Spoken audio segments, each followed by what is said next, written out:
Hello and welcome back to Unleash the Goats, where we unleash ourselves upon the Star Wars franchise with reckless abandon, and nobody quite knows what we'll say next, least of all us. I'm Nat, she, her. Angela, say hi. Hi, I'm Angela/Faye, she, her. Sugar, say hi. Hi, I'm Sugar, she, her. Happy Pride Month! Happy Pride. Happy Pride Month! Do we think that they're going to actually change over their profile pictures to rainbow this month for corporate pride, or are they going to not because of the current political climate? I feel like a lot of them that have won't. There might be a few that do as like a resistance sign. Yeah. I could see that. I think it will be much smaller than it has been in the past, but I do think we'll see some. Guess we'll find out. Yeah. Well, you, dear listener, when you're listening to this, you'll already know. You'll already know. It'll be June 1st. Yeah. It'll be Let June us know 1st. how gay the world is. Yes. Yeah. Tell us. Future time traveler. Anyway, Sugar, what are we talking about today? So, last month we looked at queer representation in Star Wars, but we kind of skipped over aromantic and asexual because we decided we wanted to talk about them a little separately. So we waited a year, put them for this Pride Month. So here we are talking about asexual characters and aromantic characters within, or representation at least, within Star Wars in general. So for the layman, people who don't know what the terms mean, asexuality is when someone does not experience sexual attraction, so they aren't drawn to people sexually and don't desire to act upon that attraction in a sexual way. This obviously is actually separate from celibacy because celibacy is a choice and asexuality is not. There's also a spectrum to asexuality in terms of how people experience it, but you can go Google that on your own. Aromantic is basically the same thing, but about romantic attraction instead of sexual attraction because the two things are separate. Again, you can Google that one on your own. So obviously some people can be both aromantic and asexual, but not all asexual people are aromantic and vice versa.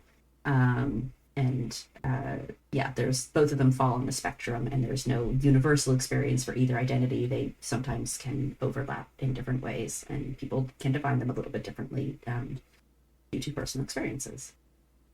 So with that in mind, aro-ace representation in media is often pretty limited. Usually it's one-off characters or minor characters, so their story, and characterization isn't super explored.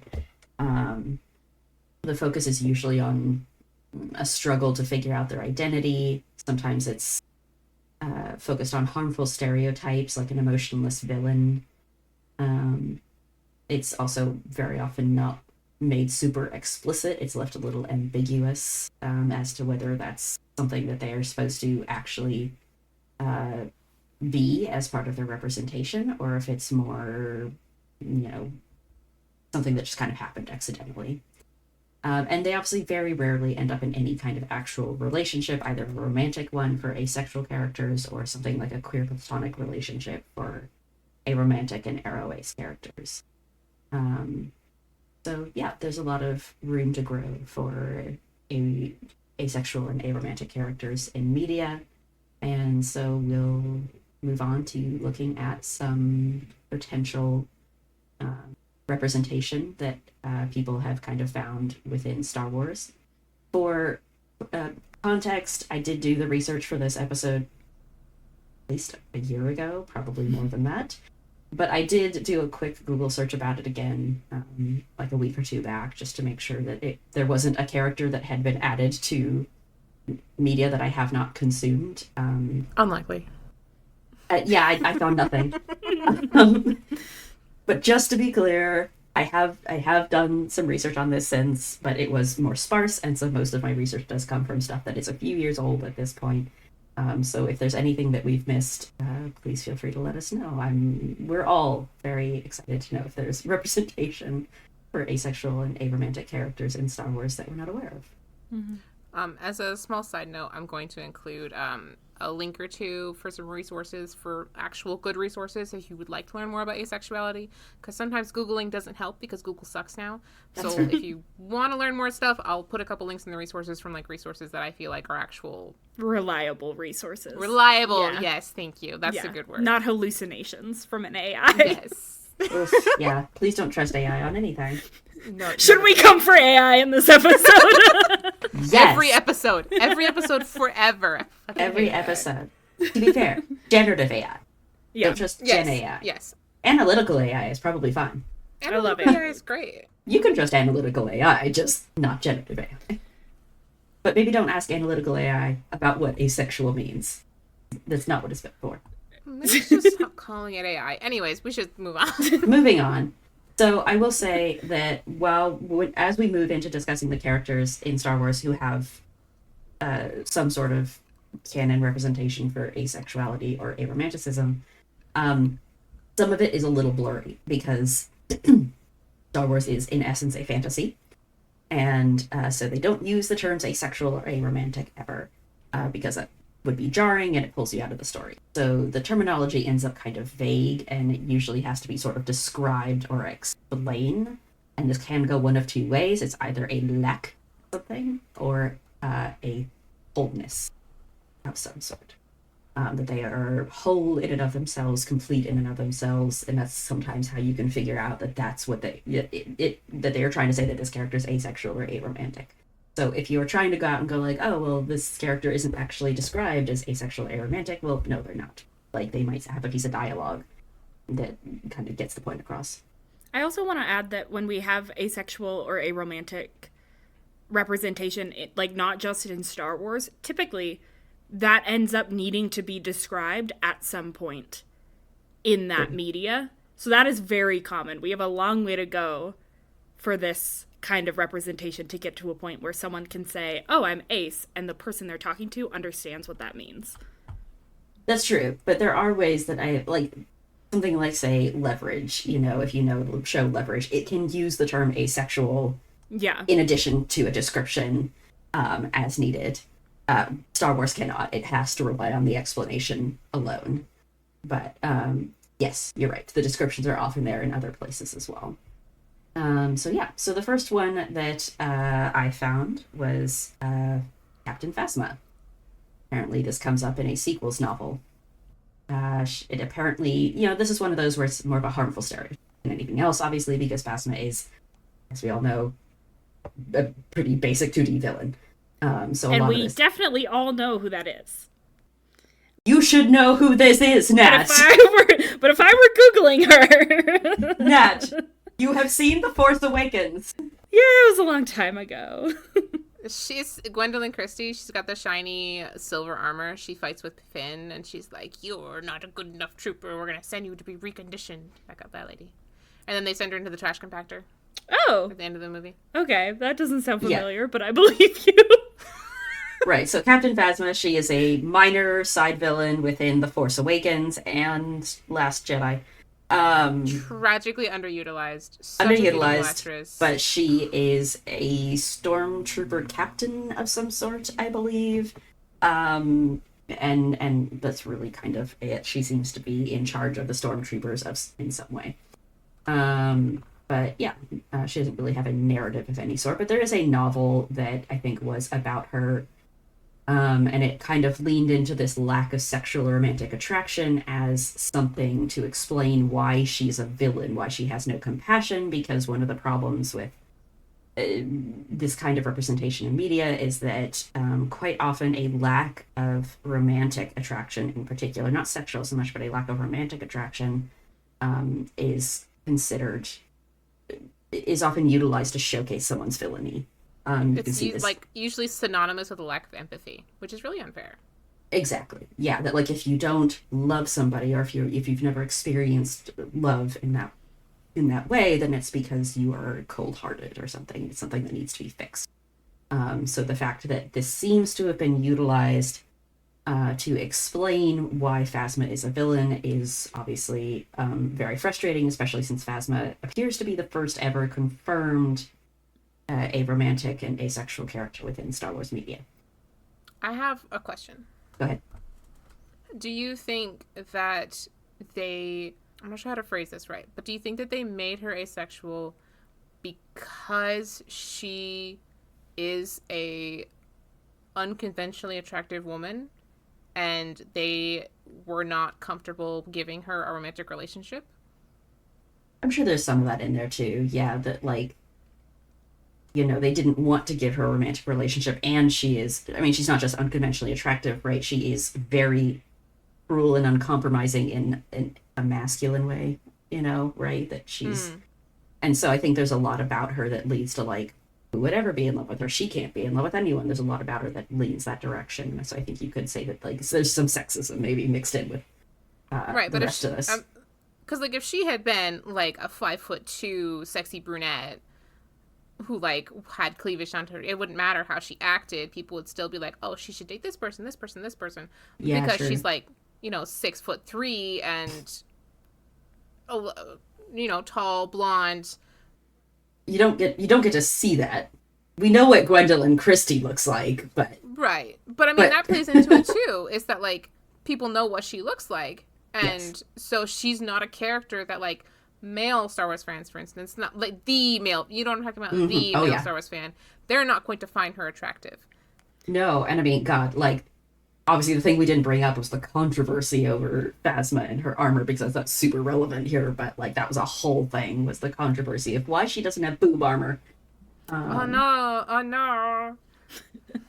But even though she already had very similar armor in Game of Thrones. yes, exactly. Yeah, I know. They clearly brought her on specifically because she was such a popular character on Game of Thrones, and then everyone They're like, oh, a hot lady wearing armor. Let's put that popular hot lady wearing armor in our show. In sci-fi, armor instead, high fantasy armor versus science, space fantasy armor. Yeah, like it was so obviously like not that big a deal.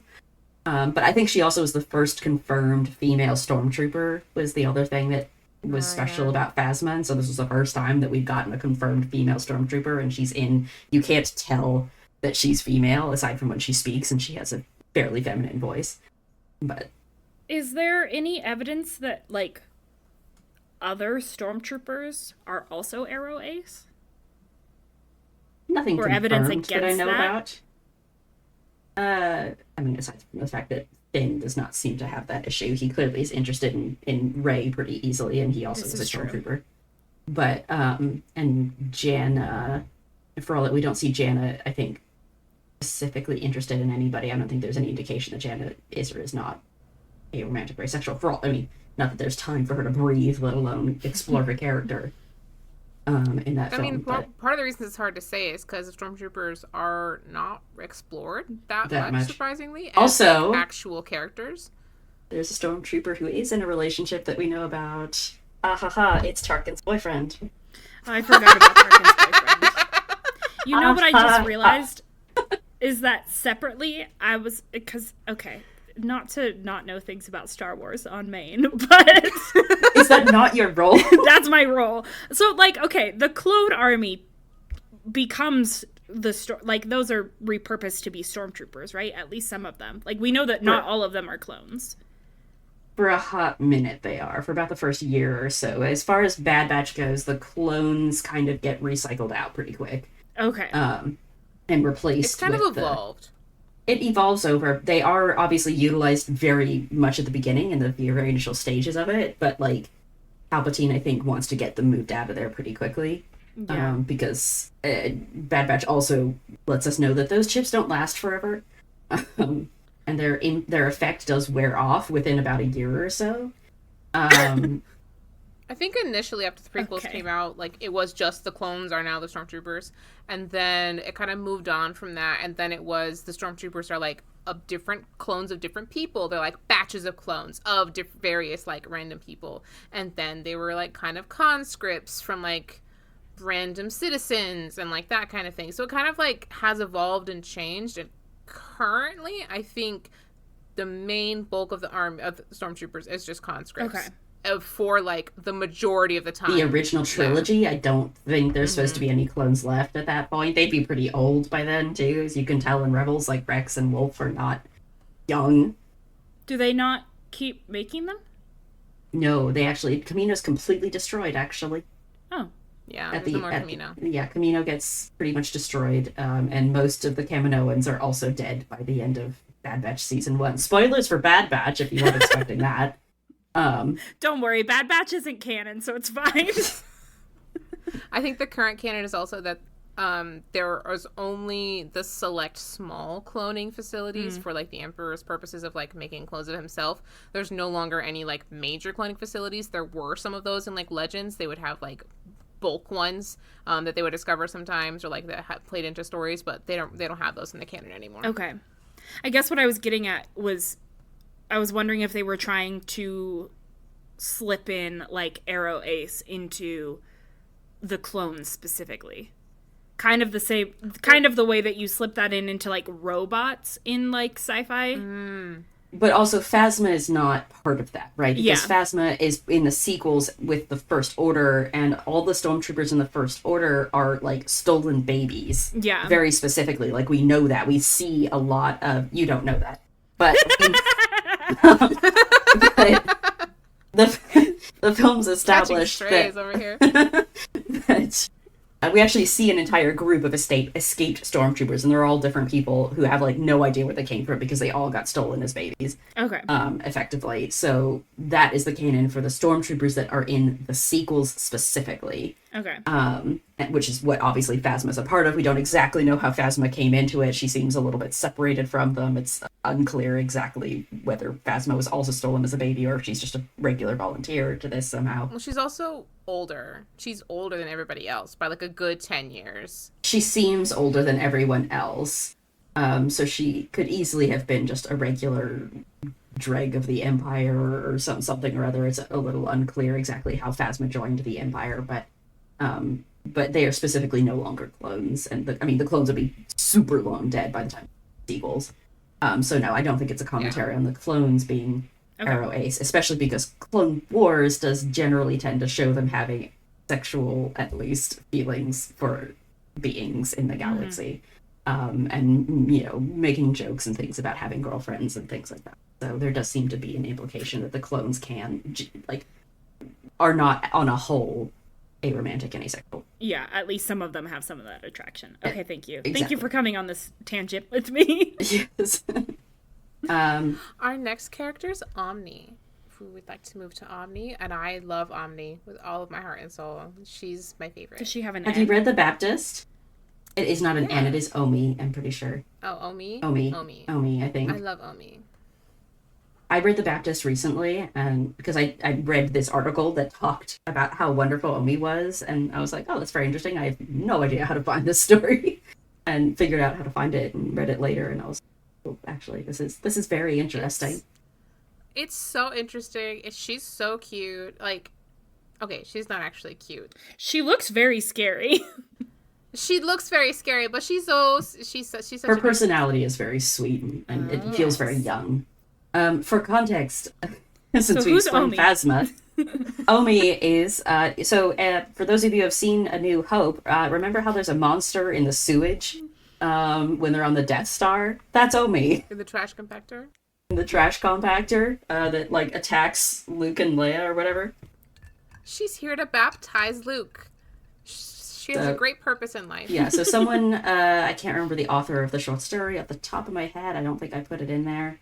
But someone wrote a short story specifically focusing on Omi, who is actually a creature from this other planet that got kidnapped and put on the Death Star as presumably to help them eat the trash and theoretically as a way to execute prisoners and things like that. Recycling. What? Did you say clean? They're cycling. Recycling. Oh. The Emperor Recycling, really yes. cares about being green. The Empire cares so much about its energy projects. Yeah, you know the Emperor's energy project. Unlimited power. But so she is the second ever confirmed aromantic and asexual character in Star Wars. I've seen people call her a lesbian instead, which I can understand how you might jump to that conclusion, but just from what I did read, She does meet a male of her own species for the first time ever, and he does want to seem to mate with her, and she refuses and fights him off. And so I can see people reading that and going, oh, it's because she's lesbian. But a lot of the other things she says kind of lean more towards like she really just isn't interested in mating in general. It just kind of isn't in her agenda, regardless of who it's with.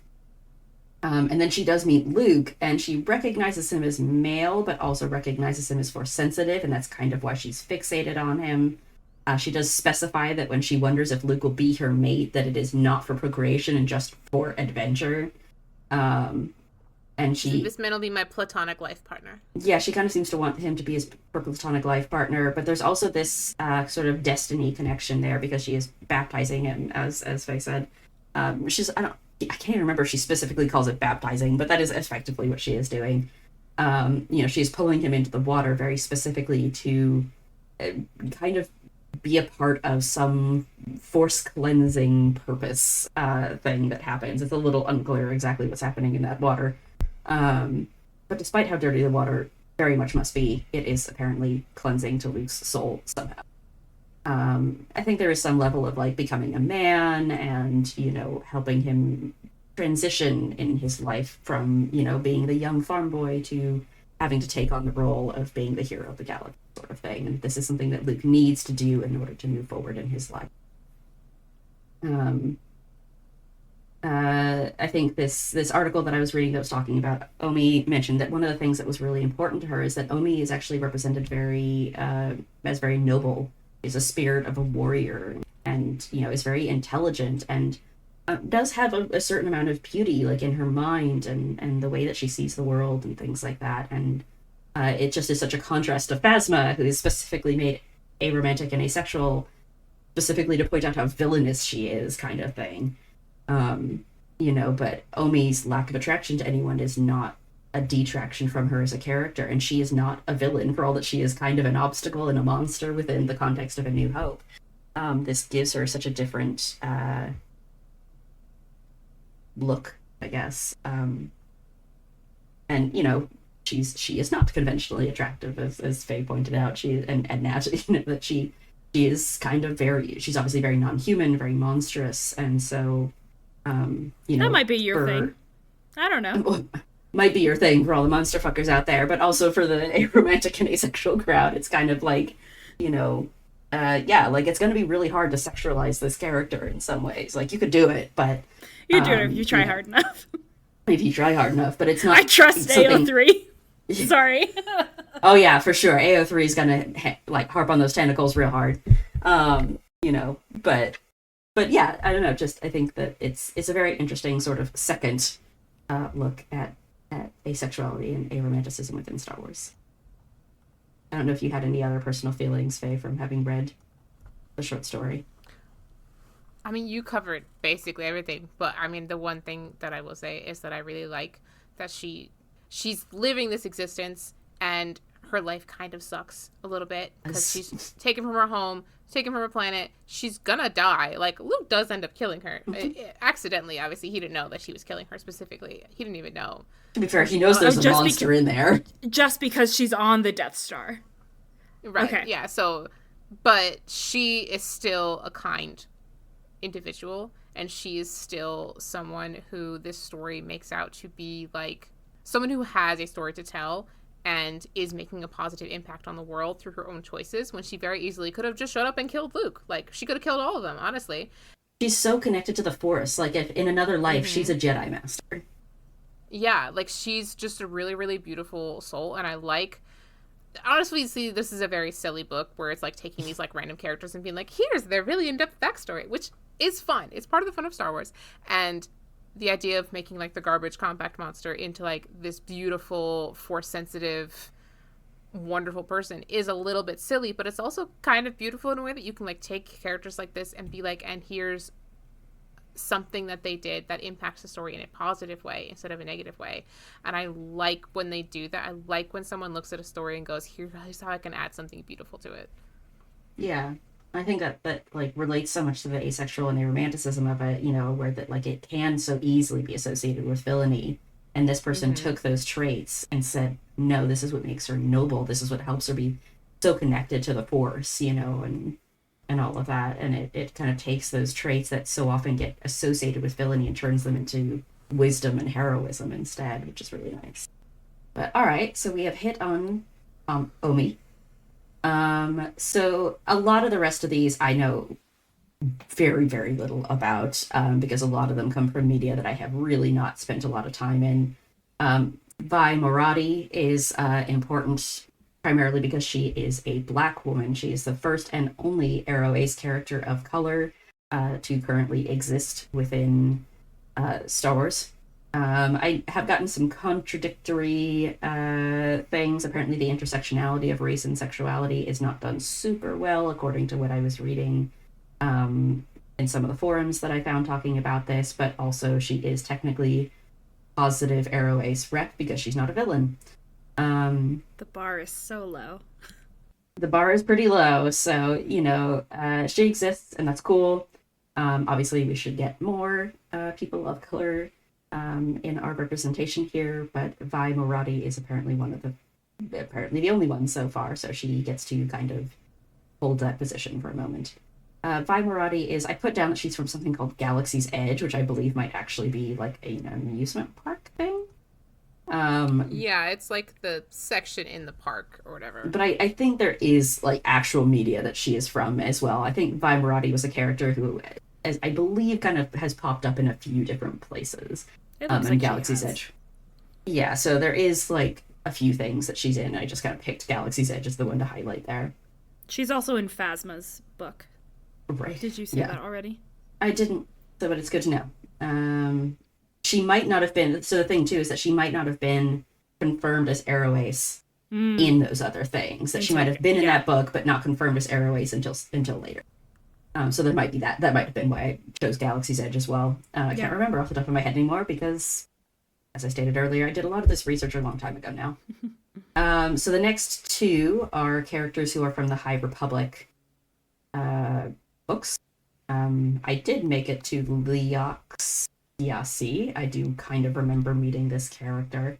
This is definitely one of those where it's sort of blithely explained away very quickly as like, oh yeah, I've never really felt an inclination towards that for anybody kind of thing, and it's not really discussed or put around again. Leox, I think, is like a smuggler kind of guy. He's just kind of a gruff dude. He's not a villain by any means, but he's what he is. And then Verdestra Row, obviously is in High Republic and technically is also in the Acolyte now, which I don't think existed when I was doing this research. Aww. Go ahead, you can look. Better times. I think we knew about it. It hadn't aired yet. But so Vernestra is a character I did not really get to. I think Vernestra existed more in the YA novels that I didn't really read, so I can't really speak to her representation. But to my memory, she's a Jedi character. She's very young. She's a Padawan in the books when she's introduced, and so obviously she's kind of doing a little bit more of a coming of age thing happening there. So the next one here is Obi-Wan Kenobi. Because in the most recent novel written about him called Padawan by Kirsten White, he is also very young. I think he's supposed to be about 15-ish maybe in the book. And it's one of those places where there's kind of a throwaway line where he's thinking about his sexuality and it is left a little bit intentionally vague. And so you could read him as bisexual, or you could read him as asexual, or any combination of the above. Two things, that he is biromantic and asexual, or something like that. But regardless, he kind of basically hits a point where he's like, I'm not super interested in relationships right now, but I don't think I have a particular preference for either men or women. And so you can kind of take that as you want, but he is left in this interesting position where he's kind of technically wandering around the Arrow Ace realm right now. And then the last one I have is actually my personal favorite in this, and that's because it's an actual relationship. And the thing is that neither of these characters are necessarily aromantic or asexual on their own, but because they are two aliens who are not super compatible physically, they have kind of landed in an asexual relationship by necessity. Not aromantic, I think, but asexual. And this is, please brace for this for the people who know these characters. Now you are going to have to Google them to see what I mean. Maz Kanata and Dexter Jetster. Fucking love these two. They are the wildest couple you have ever seen. I am obsessed with the name Dexter Jetster. Dexter Jetster. I know Dexter. Dexter is the diner guy who I He's love. the diner guy. Is Moss the one with the really big eyes? That is also her. Yeah, the one who's super into Chewie. I did it. So Maz is about this big. Yeah. You know? And Dex is actually much smaller, I think, in actual canon than he is represented in this comic book where this relationship exists. I believe this is also a High Republic comic book. He's 6'2". He's 6'2". He's very clearly not 6'2" in the movie because he is shorter than Obi-Wan. Yeah. But anyway, we can just play it off as he was a couple years younger, and he's pretty old now when we see him in Attack of the Clones, and so he's lost a few inches. But regardless, they have a rather large size difference here, and so they do end up in a asexual relationship. But I find that really delightful. I think there are some people who are really put off by this relationship because it's like, dear God, why?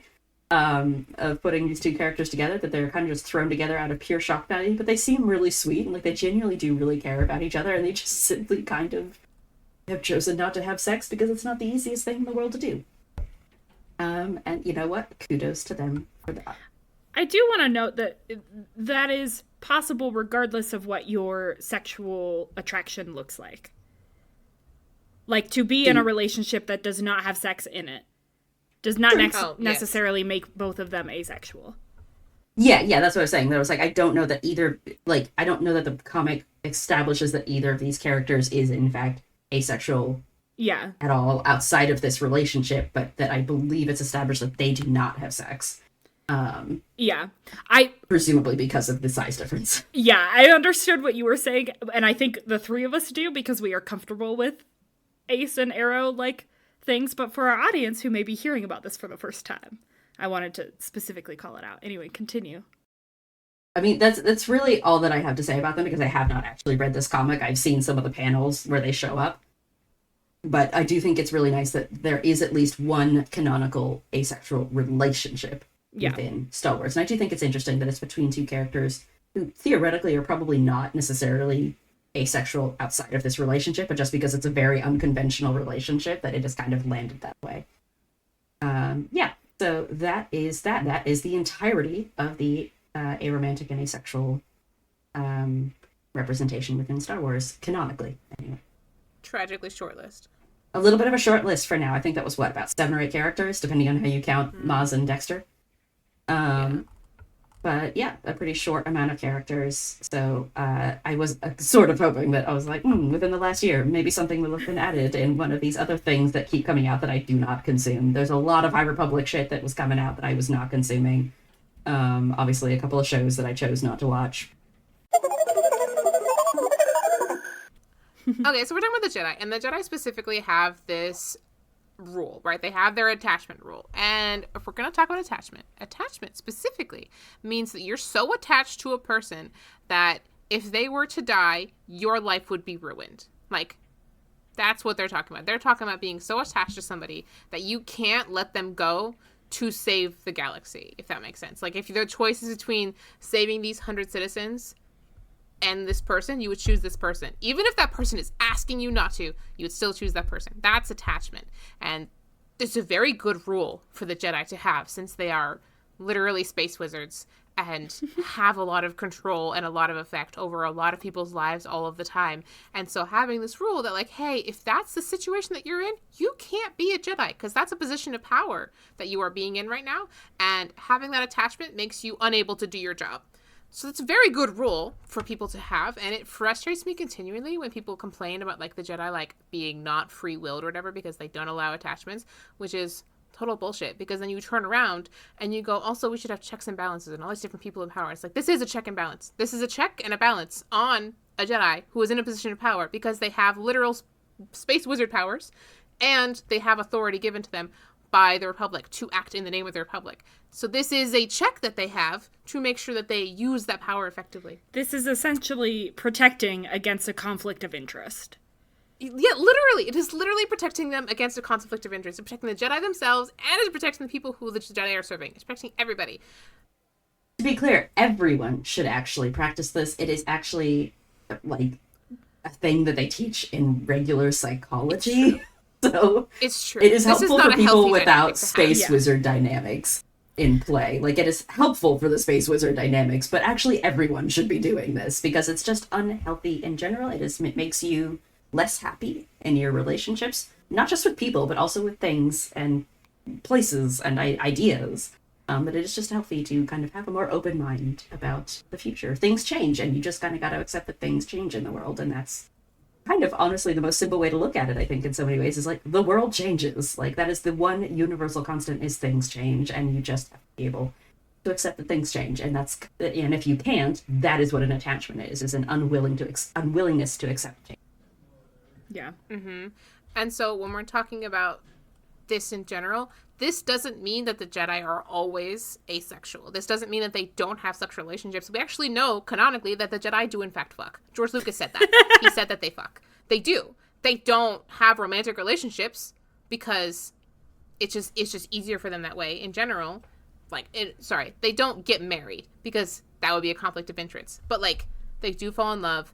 They do sleep with each other. They sleep with other people. That's pretty regular. It's just that their main focus in life is being a Jedi, and if that's no longer their main focus, they stop being a Jedi.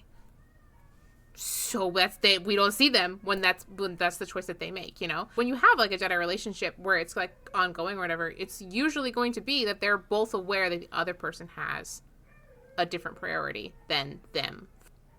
When the Jedi are in, like, relationships with other people, that person is not necessarily, like, is not their number one priority. Can't be. Is not supposed to be their number one priority. A successful Jedi relationship is going to include that the other person is not their priority. We have maybe an example, of a Jedi who has a really strong attachment. That maybe how that ended really badly. That maybe leads to him not being a Jedi anymore because, oops, he's a Sith now. Among other things that he does as a result of that attachment, it also results in the death of the person he's attached to. What? No. Super does. Super does. Yeah. Could be argued that it's his fault that happens. Could be, theoretically. Theoretically. No one's ever made that argument, I don't think. No. But definitely not me. No. It's not like in the movie or anything. No, it's not canon or anything that's a problem that he created for himself, but... Yeah, for sure. However you want to argue that whatever method you want to argue by which she died, all of the methods that she could possibly have died from are all directly his fault. Yeah. It's true. Anyways, Moving on. including just regular old dying from childbirth, also his fault. Sorry. Now that I've spent time editing, every time I see my, like, volume spike when I laugh, I'm like, shit, I should have leaned away.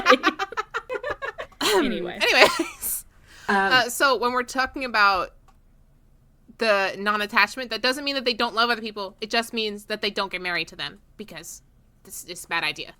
To be fair, those are two separate issues. Non-attachment and the not getting married are two separate groups, it seems. They do, like, I know that Anakin tells Padme that they, like, are supposed to practice, like, non-attachment, or however he phrases it.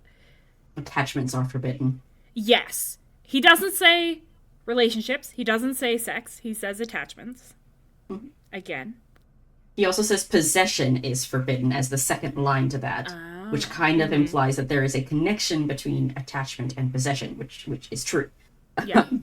The idea that, like, you prioritize your personal feelings about this person, place, thing, idea, more than the thing itself. The cognitive dissonance that Anakin has, like, understanding the code super well and then, like, just straight up not living it ever in his actions is so interesting and so fascinating to me. We should not talk about Anakin. We can't talk about Anakin here. We need to move on from Anakin. But so it means that likely we have to speculate about most Jedi relationships because a lot of them are kind of non-canon. They exist in comics for the most part, or there's something like Obi-Wan and Satine where they're not really together at all to begin with, and so we can't really get a sense of what they would look like if they were kind of in more of a real relationship thing. So we end up doing a lot more speculation about it, but what you get from this is that the Jedi would likely land at something closer to what you might consider a queer platonic relationship. which is basically, it's kind of exactly what it sounds like, where it is not romantic necessarily. That, it might look something like Friends with Benefits. It might look just like Friends, but to the people involved, it feels like more. Or not more. It feels like something different. It feels more romantic. A different type of commitment to someone. A different kind of love, necessarily. Yeah. Not even a different commitment, but it just feels like a different kind of love. And so there are like all different kinds of various styles of relationships that you might find within Jedi relationships, specifically because they can't have the kind of commitments that most relationships ask of you. And because they very much are supposed to be practicing non-attachment, and because just the way their jobs work, they're constantly leaving. They can't necessarily make each other a top priority, and so there has to be a lot of like long distance relationshiping probably happening, maybe some level of off and oning happening in those relationships, which is so it kind of lands them in this theoretical spectrum of aromantic and asexuality. Depending on how you want to view it. Because while the Jedi are not celibate by rule, this does not mean that they are not somewhat asexual in nature. I mean, arguably someone who is asexual would have an easier time being a Jedi because that wouldn't be a challenge that they had to navigate. Because obviously, we're talking about this and it is a little bit complicated. And I'm sure relationships are always complicated. And I'm sure being a Jedi, it is complicated to try and navigate. Am I interested in this person? Are they going to be okay with the type of relationship that I can have? Like, all of those things are going to be complex. And someone who is asexual is going to have a little bit of an easier time handling those things because it's just not a non-issue, but, like, a little bit simpler. Yeah, it's something that they can more easily avoid. Yeah. So it is entirely possible that you would have a slightly higher than average asexual population within the Jedi, just in terms of who would end up staying and being a Jedi is more likely to be asexual. Probably not like crazy more likely, just because of how statistics work, but not an insignificant percentage. Yeah, for sure. The other thing I think that we can work into this is a metanormativity. My SAT word of the day.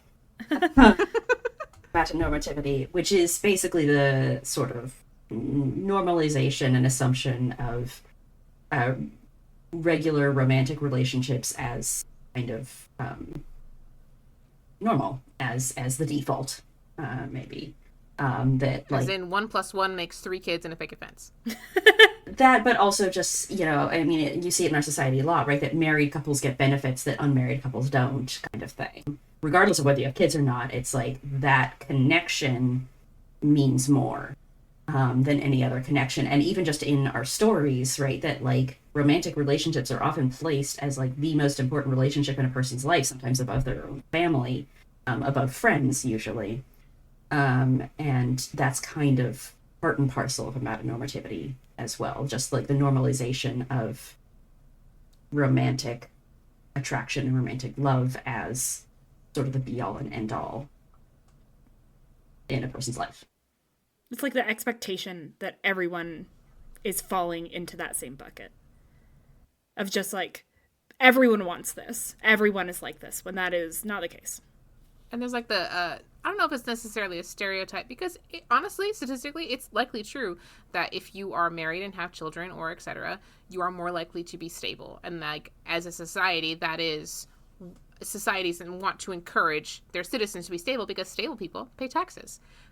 But to be fair, that stability is only true because our capitalist society has kind of made it so that is the only way to be stable. Yeah. Whereas there are other cultures and other societies that have not relied on the married couple and the nuclear family quite as hard and have had a more communal community kind of society where, that's just less prevalent. I mean, like, you obviously still have couples because you have to get together in order to have children, but the emphasis on like the only way to ever have stability is to have the nuclear family, it is, I think, less prevalent in older societies, but also just other cultures.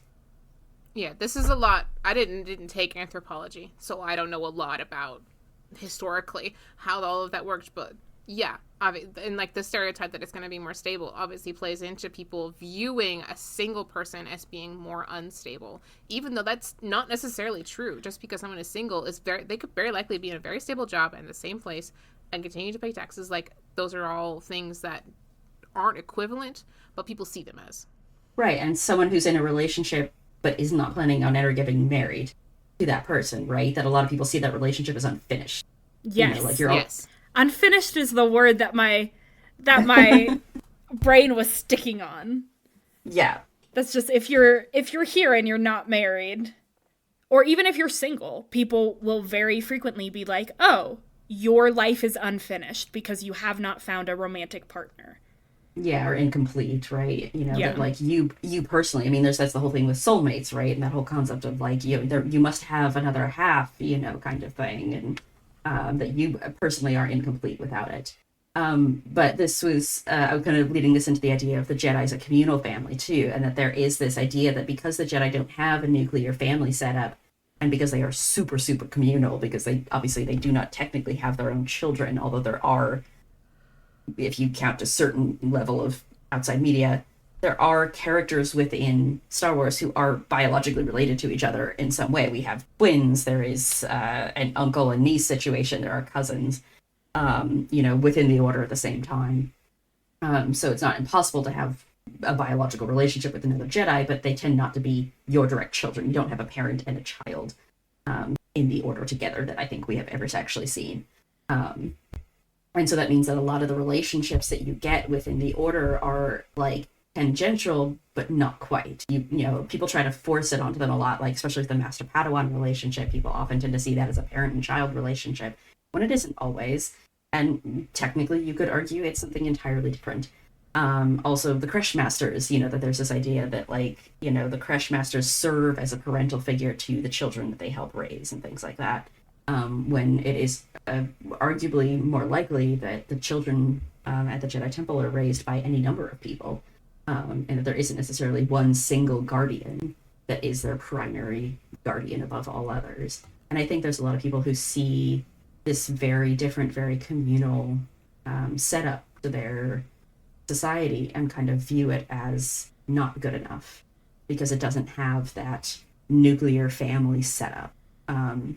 That so many people normalize as like the ideal. We have a little bit in here as well about how there's a lot of unhealthy family dynamics in Star Wars, like a lot of unhealthy family dynamics, No. and so having that, I know, crazy, and so having these,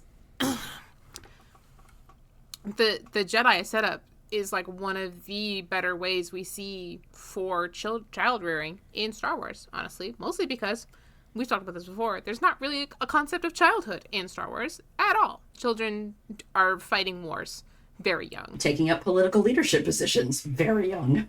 Very young. Very, very common. And obviously the exception is the Organas and the Lars because they're the best. We love them so much. But even then, Leia is going in to be a senator at 16. The Jedi kids are, like, they seem to have a very good familial dynamic, despite the fact that it is, I think is the point we are trying to make that is taking us forever to get to. The Jedi are interesting because I think you could view them as an aromantic and asexual society, sort of more naturally than most. Not because they're not celibate. They aren't forced to be celibate.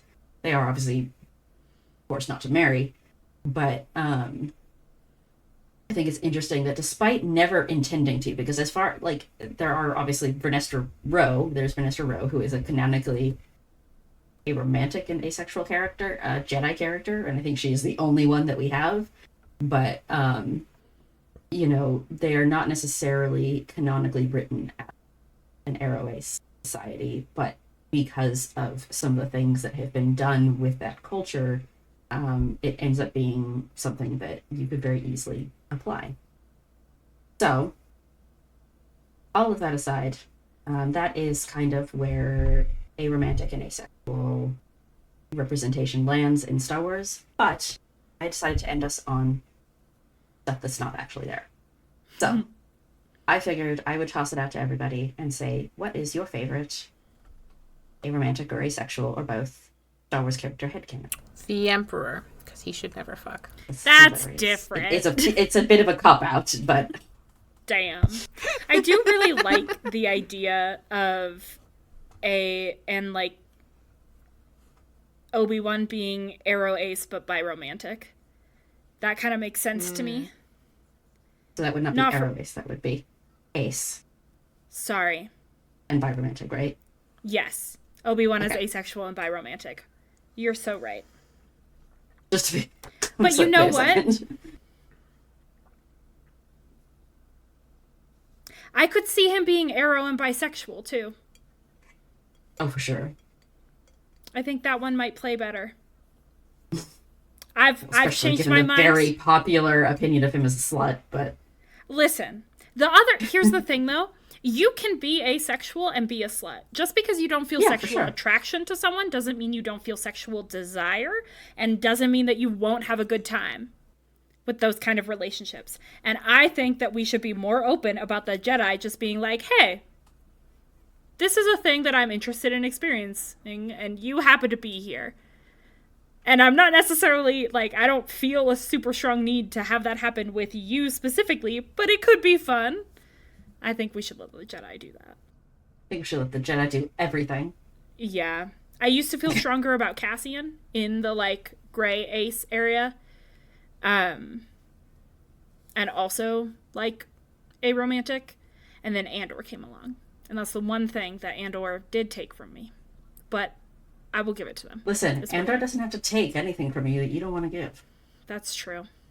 Except for all of the characters that I loved that died. Like Marva. They did take Marva from me. Honestly, they left far more characters than I expected them to leave us, but... Spoilers. Listen, just because he was sleeping with Bix doesn't necessarily mean that he was, like, sexually attracted to her. This is just something true. That she needed. It's mostly because in episode 7 of season 1, when he's on, like, the beach planet, there's a woman in his bed, and that implies to me that he has some kind of intimate relationship with her that goes beyond platonic. If that makes sense. So you're hitting on the romantic part more than the sexual part.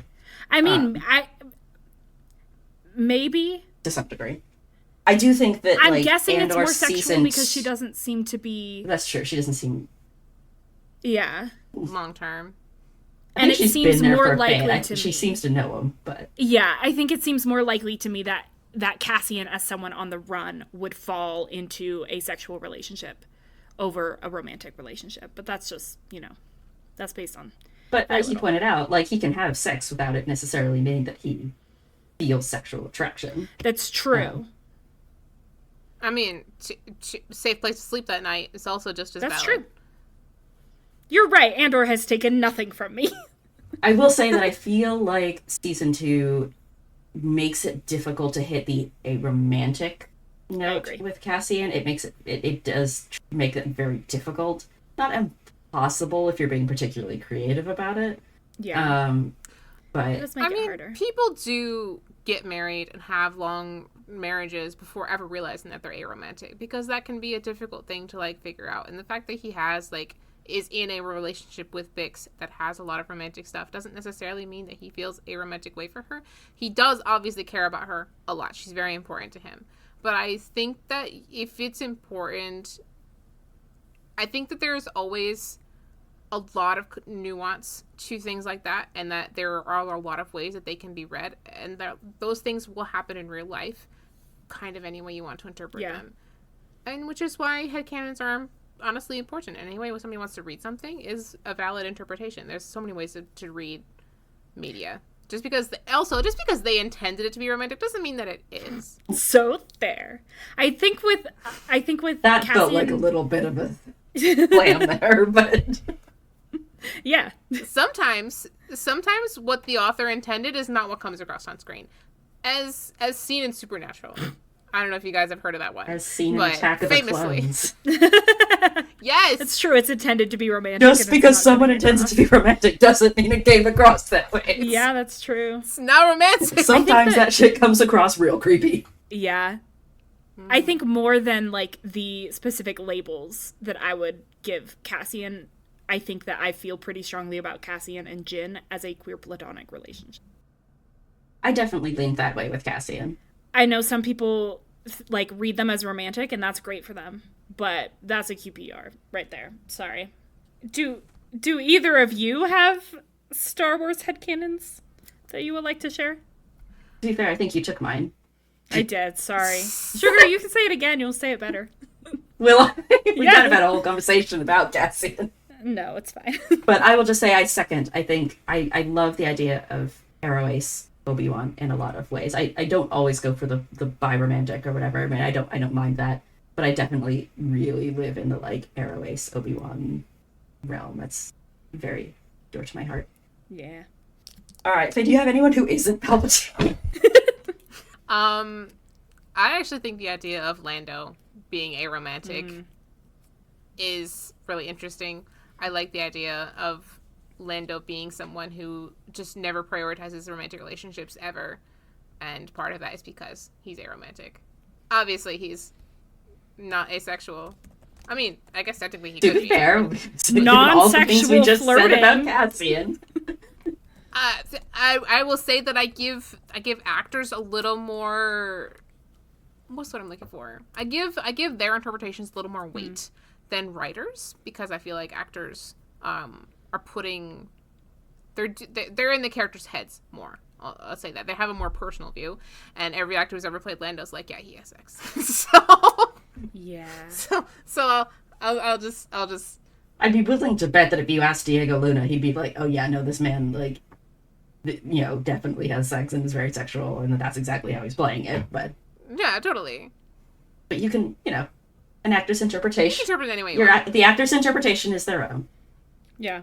And an asexual Lando's also, like, totally valid. And, for sure. Like, just because he's flirty doesn't mean he's like, yeah. I am remembering that when I watched The Force Awakens for the first time, Rey came across as very arrow-ace to me. Which is interesting, because now I'm like, but her and Finn. But I think I just like Finn. And I'm like, you should go together. Yeah. That's better than Kylo. I mean, hey, fuck it. Finn, Rey, QPR. Yeah. Yeah. All that I need in my life is John Boyega in a rom-com. That's all I want. I desperately need him in a period piece rom-com. Oh my god. A period piece rom-com. I have Glenn Powell in 2 different rom-coms, and I still don't have John Boyega in any, much less a period piece. And this is a crime against nature. Yeah. Swear to God, if we don't get John Boyega in an Austin movie, eventually, somehow, some way, I will cry. Please, I'm begging. Someone cast him as Mr. Bingley. Oh, he'd make such a cute Mr. Bingley, honestly. He'd be such a good Mr. I think Bingley. he could honestly be a good Darcy. I think he can do standoffish if he really wants to. He'd be a fantastic Darcy. He'd be so good. He'd be good at anything. He's such a great actor. Yeah. I could see him doing anything. I'm just like... Except maybe Kingsley. Which one is Kingsley? Knightley. Knightley. You don't think he could do Knightley? Not because I don't think he could do Knightley. I don't think I would enjoy seeing him do Knightley. Interesting. I feel like I could, but it might depend on the context and who he's paired with, obviously. Just because I liked the version that they put in the Emma Webb series that Emma proved. And he is, I think, a little different. Because, I mean, Knightley has to be a little bit rule-follow-y, kind of a little bit high-strung kind of character in some ways. I think John could pull that off. Yeah. I just think he's the one that I would least enjoy him playing. Maybe. Ooh, but what about... What's the Persuasion one? Wentworth. I feel like he'd be great as Wentworth. That could be very interesting, like him coming back. He's a little too young for Wentworth right now, but... Give him, 5 years. Yeah, he'd be great. He'd be such a good Wentworth. And then, I don't know, maybe you could bring in someone like... Geez, fuck, who could we consider? Maybe Daisy Ridley. Daisy Ridley? I feel like she'd be a really good Anne. I feel like she could be such an interesting Anne. She has such a soulful face, Just throwing in ideas. I mean, they've only worked together, the one time. So it would be, new and exciting. Yeah. I feel like Nat is staring at us like she has no idea what we're saying. I am scrolling through a list of Star Wars characters right now. Sugar, where do you think Qui-Gon falls? Qui-Gon, I mean, so technically, obviously... In the movies or in canon? I think canon. Legends. Well, I mean, canon, he only has so much to work on, and so you can kind of do whatever you want. He's a little bit of a blank slate character. Yeah. He does have the canonical love interest in the Jedi Apprentice books. And it's very intensely romantic, very clichély romantic. it's not necessarily sexual. I think even within the context of Jedi Apprentice, you could very easily headcanon him as asexual. I think it would be kind of difficult to go for aromantic with Tall. But, I mean, Jedi Apprentice is what it is, and you very much do not have to take Jedi Apprentice into your canon. He also could be demi-romantic. If it's just one person, hypothetically. I will maintain that he was flirting with Shmi 100%. I always thought they were flirting. But yeah, I mean, I think every Jedi basically, like, if you asked me, you'd be like, "What do you think about this Jedi?" I'm like, I think they 100% hit the arrow ace. Like, that's fair. Any Jedi, I don't care which one. You know, Mace Windu, yeah. But yeah, I think all the Jedi. Although to be fair, I think because like the black characters so often get thrown into this, and Mace Windu in particular often gets thrown into this, like, who would fuck Mace Windu? I feel like Mace Windu should be like the one Jedi character who is like, no, this guy's not arrow based. Like, obviously he is. Wait, I'm sorry. Do people not think that? I have never seen this take. People think that he's not attractive? He like never like. Have you read like a lot of fics? Like, I feel like there's so many fics where like Mace Windu is just kind of like never addressed as the sexy one. Like, it's always Isla, Kit Fisto, Obi-Wan. Like, Mace Windu's almost never on the list unless it's written by Black Cat. But I mostly read Black Cat. Yeah, but that makes Black sense. That's why you're like, what do you mean? Black Cat intentionally pushes against that and makes Mace Windu the sexy one.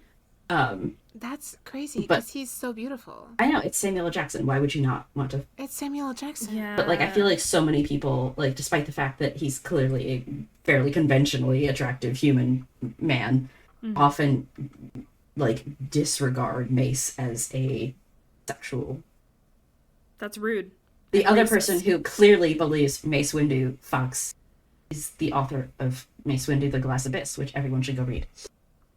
Oh, right. Yes, I do remember this. I think that's why I was confused, because those are like the two things that you know. Not that I know necessarily, but that I associate good characterization of Mace with. For sure.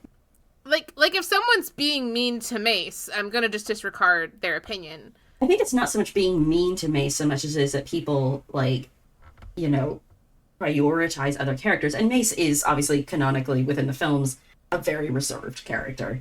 You know, he's not particularly out there. Even within, you know, Clone Wars, he's a bit more of a reserved character. So there's like a lot more focus put on Kit Fisto, who is funny, and Isla, who is, you know, reckless and stuff like that, and are, you know, obviously also very conventionally attractive characters, especially within Clone Wars.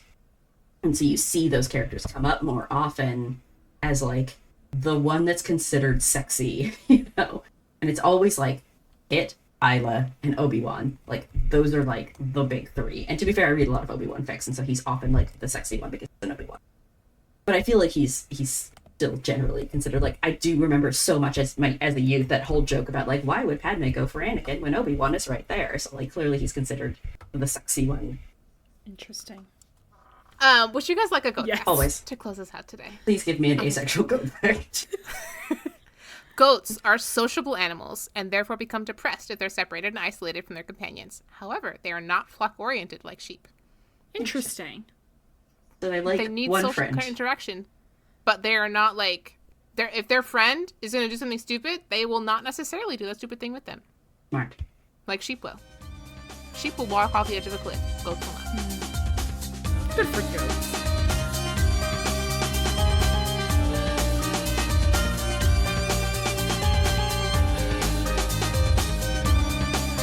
Our intro and outro music is Mos Eisley Cantina by Speed Kicks. Angela and I edit, our artwork is by me, and Sugar is our writer and researcher.